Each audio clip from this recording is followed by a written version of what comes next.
So recently I was asked in an interview with Joel Self, what is the best qualification that an outdoor instructor could have? And the answer that I gave was a little bit unconventional. I think it's got a lot of truth to it, but yeah, check out what my answer was and enjoy the video. Boom.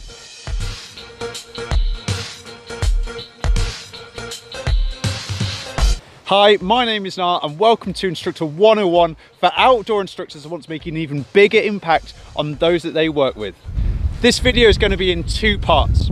So the first part is going to be my original answer, which is the unconventional one, and why I believe it. The second answer though is going to give you some more of the considerations that I'd actually make and to give it a more, well, a proper answer. And as you can tell, I'm filming outdoors today. Filming outdoors is still a new experience for me, and it's a whole other set of challenges.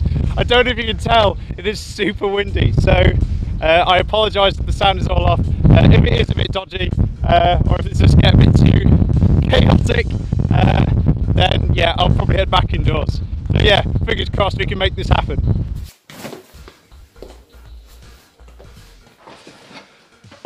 Okay, part one. Yeah, it got really windy out there and just the audio was all over the place. So I've had to refilm just this first bit and then we'll head back outside and then we'll finish this in style. Let's get started. So a little bit of a backstory about me.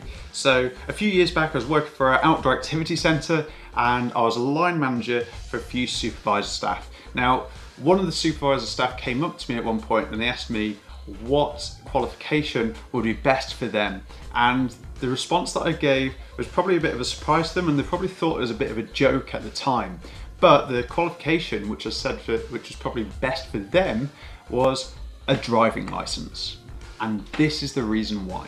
So like most outdoor activity centres, it was in a relatively remote location, so it could be quite a challenge to get to anywhere. If I was going to suggest something like, okay, you should go try and get your climbing wall instructor, then it would have been a challenge either way to try and get to different climbing walls, try and build on your experience. So even if you got to like a training session, again, which would have required effort, especially when you don't have like a way of getting there. The other part is you want to build on your experience and consolidate it. You want to try and get out to a few different locations and then really work on that and see how different places operate within certain rules as well and different contexts. Also, what I've found, at least at the activity centres that I've worked at, having a driving licence has meant that I've been able to access the work vehicles, which has made me a lot more useful. I could pick up last minute supplies or transport people whenever I need to.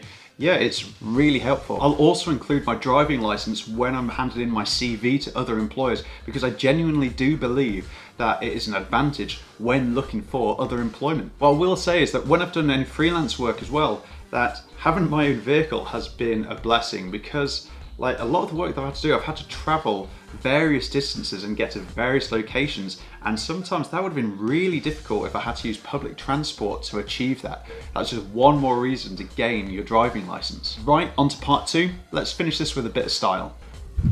All right, let's get over this thing and see if I can do it without falling over whilst holding onto this. Hey, nearly. Okay, so let's give a proper answer now. Right, I need to get sat down so I'm out of the wind for a bit. One sec. Time for a proper answer. It will depend on what you're passionate about, first of all. So I think that's really important. For some outdoor instructors, they will choose, or I've known other outdoor instructors choose and say they don't want to teach certain activities because they just want to save that for themselves, like as in that's their own personal thing and their own personal project, and they don't want that to be their work, which is fair enough. But I do think there is an argument for the complete opposite of that as well, where you want people that are enthusiastic or like really like passionate about what it is that they're teaching as well.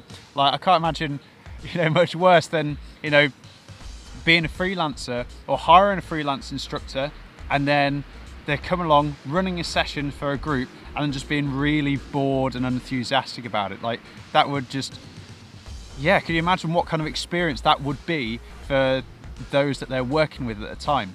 So I think having some sort of level of passion for that activity or session is going to be huge.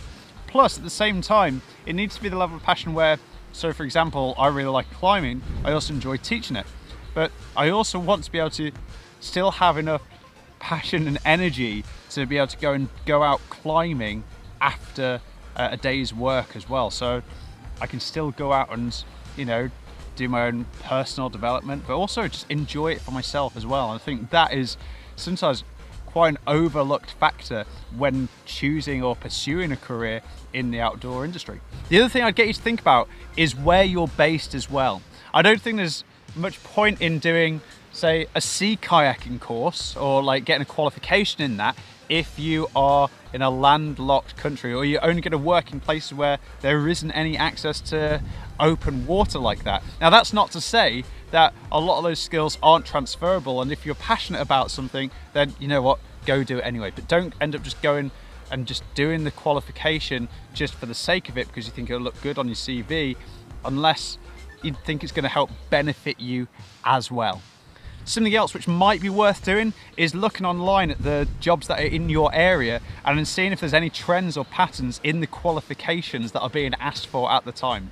So that's something else to consider as well. And to give a direct response as to what has been the best qualification for me to have as an outdoor instructor, it's probably my Climbing Wall Award, or what's now the CWI, the Climbing Wall Instructor. I just think it's allowed me to do a fair bit of work within the activity centres where I've had employment there, and also at climbing walls as well. So I think that's probably opened up the most doors for me. Having said that, I think there's probably other tools or other qualifications that I now have, which just because I got quite a few of them have opened up a lot more opportunities. But I'd say the CWI is probably what's benefited me personally the most so far. Okay, time to get going again. When I think about it, that first qualification that I got, the Climbing Wall Award, it's probably also opened up a lot of doors for me because it was like my stepping stone into getting further qualifications as well. So it's probably helped me out a lot in that respect too. Anyway, as always, I'm always really interested to find out what you think as well. So what is the best or the most important qualification that you've got so far, and how has it impacted on you? And also, what do you think is the best qualification for an outdoor instructor to have? And is that any different? Let us know in the comments down below. Fingers crossed, hopefully, all this footage has come out okay and the wind hasn't ruined everything too much. If this video is useful, please remember to like, share and subscribe. Leave a comment down below. All that sort of stuff really supports me as a YouTuber. God, I call myself a YouTuber now. Yeah, feel free to check out all that stuff. Loads more resources online on Facebook and Instagram as well, so check that out as well. But yeah, thank you very much for watching. As always, really appreciate it. Until next time, take care.